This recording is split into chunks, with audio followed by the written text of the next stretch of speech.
샬롬, 사랑하는 대강의 가족 여러분, 주님의 이름으로 축복합니다. 2022년 15번째 주 가정예배를 위한 말씀을 함께 시작해 보겠습니다. 오늘은 마태복음 27장 45절에서 52절 말씀을 통해 십자가와 하나님의 마음이라는 제목으로 함께 은혜를 나누겠습니다.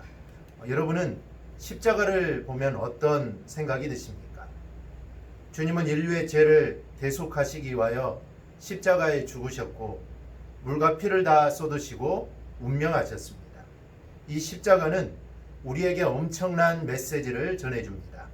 그런데 사탄은 우리로 하여금 십자가를 볼 때 별 감동을 없이 바라보게 합니다. 사탄은 십자가를 하나의 장식품으로 바라보게 하고 십자가를 바라보지만 아무런 의미 없이 바라보게 합니다. 그러나 십자가의 은혜를 체험한 사람은 십자가를 바라볼 때 그렇게 무덤덤하게 아무런 의미 없이 바라보지 않습니다. 십자가를 바라보며 제일 먼저 생각나는 것은 하나님의 지극하신 사랑입니다. 그리고 또 하나는 죄에 대한 자각과 함께 우리는 충격을 받습니다. 십자가는 우리 인류의 죄가 얼마나 무거운가를 보여주는 것입니다. 그렇다면 예수님께서 십자가에 달리실 때 하나님은 어떻게 하셨을까요? 하나님은 그때 분명하게 당신의 모습을 보여주셨고 하나님은 분명하게 액션을 취하셨습니다. 먼저는 빛을 거두어 가셨습니다. 어두움은 하나님의 진노의 심판의 표현입니다. 출애굽기를 보면 하나님께서 애굽에 10가지 재앙을 내리는데 그 10가지 재앙 중에 하나가 흑암의 재앙입니다. 즉 하나님의 진노와 심판의 징조로 이 흑암을 사용하신 겁니다. 이렇듯 어두움은 하나님의 진노와 심판의 표현입니다. 그래서 하나님께서는 예수님께서 십자가에 달리실 때 가만히 계시지 않고 빛을 거두어 가시고 어둠을 보내셨던 겁니다. 둘째는 휘장을 찢으셨습니다. 성막을 보면 성소와 지성소를 가로막고 있는 이 휘장이라는 게 있습니다. 휘장이 쳐져 있는 이유는 지성소에 아무나 함부로 들어갈 수 없다는 겁니다. 그런데 그 휘장이 위에서 아래로 찢어집니다. 이제는 더 이상 하나님께로 나아가는데 방해물이 사라지게 된 겁니다.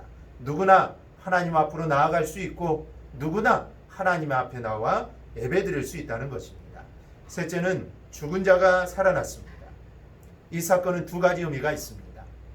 예수님이 살아생전에 말씀하신 대로 주님은 다시 부활한다는 것을 보여주는 것이고 다른 하나는 마지막 때에 우리 또한 부활할 거라는 것을 미리 보여주신 것입니다. 그런데 이게 바로 하나님의 마음입니다.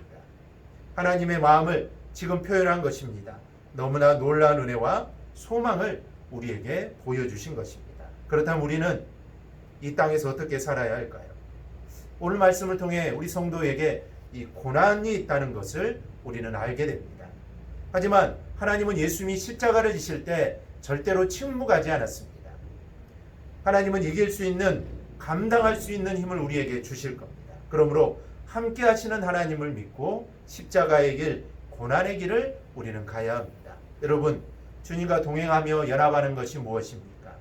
주를 위한 고난을 통하여 예수 그리스도와 연합하는 것입니다. 이번 주 고난 주간에는 여러분의 생각을 내려놓고 육신의 소욕을 버리고 그리스도와 연합하여 하나님의 뜻을 이루어드리는 우리 성도들이 되기를 바랍니다. 이 시간 말씀을 기억하며 우리 함께 생각해 보겠습니다. 고난 주간을 통해 내가 하나님께 드릴 수 있는 것이 무엇이 있는지 함께 나누어 봅시다. 또 한 주간 기도 제목을 나누고 우리 함께 기도합시다. 오늘 말씀을 기억하고 우리의 삶에도 이 고난이 있다는 것을 기억하고 그 고난으로 인해 넘어지거나 쓰러지는 것이 아니라 하나님을 주시는 그 힘으로 승리하는 우리 대강의 모든 가정들이 되기를 축복합니다.